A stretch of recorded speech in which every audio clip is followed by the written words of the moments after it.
It's the first time I narrate something and actually, get teared up. I'd have to, get teared up quite a few times because Matthew's like, Jason, can you not be so dramatic? Maybe don't cry so much. No, I'm joking.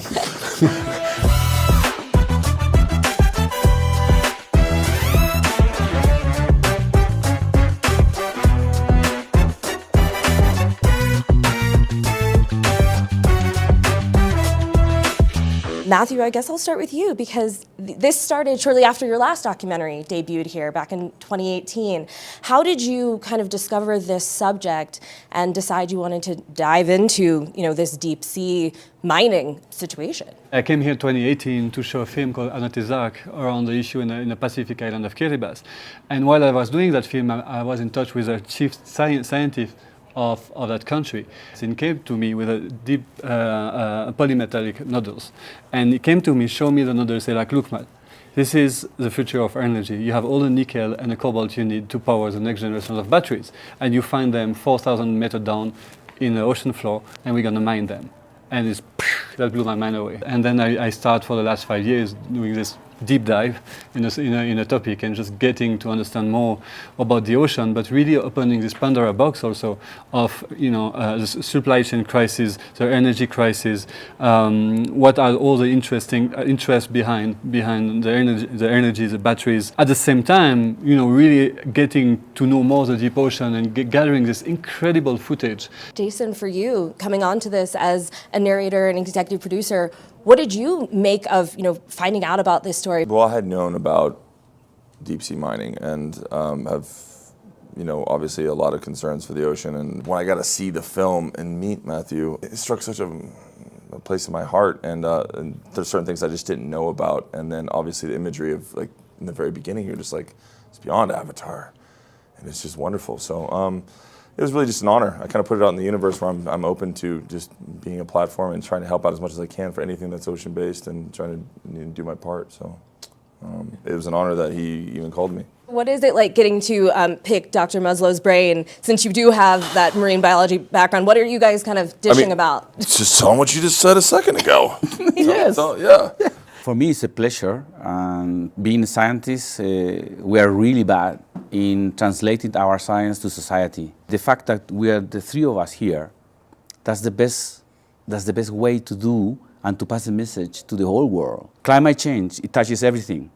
The ocean is the only regulator that we have. We cannot screw some up.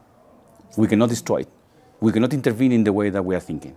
No deep sea mining, please. No deep sea mining. We don't know anything about the deep sea. You go start tearing into there. Everyone needs to pause, and it shouldn't be corporations that own this. It's just the people.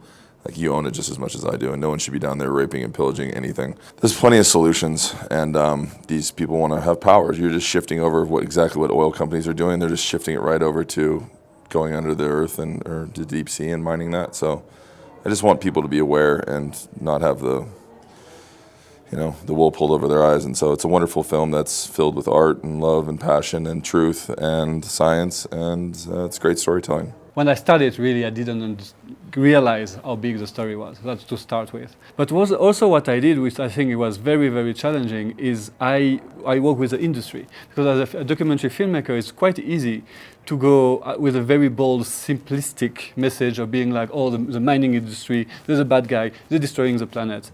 But we have to understand the narrative behind, because there's a narrative on top of it that makes us all believe we need to buy a new car every 2 years. So the mining industry is actually is just basically trying to find a way to put the mineral in a supply chain. So they're not like evil or the bad guys, it's just part of the bigger system. So what I tried to do in the beginning is really involve the mining industry in the film as characters. And I brought the camera in places that's very unusual to see a camera. Now, what does it mean to you all that people are so interested in this story and what it has to say? I don't know if you realize how that the deep sea is. It's dark, very cold. This film is bringing the deep sea to the table of conversation. And that, I admire the job of Matthew and Jason, because they are helping the scientists that we don't know how to say this. They do. As a filmmaker, I'm here to to provoke reflection, asking questions. So I'm not really here to come with a very straightforward conclusion at the end. What I want to do is really trigger debate. And then now we are building an all-impact campaign that will bring the solution, energy solution, but also really raise global awareness that we all are all stakeholders of the ocean. By the law of the sea, we all own the deep oceans. This is the most impactful movie I've ever done in my life. So, and my face isn't even on it. It's just my soul and my voice, but it's hands down the most important film I've ever done.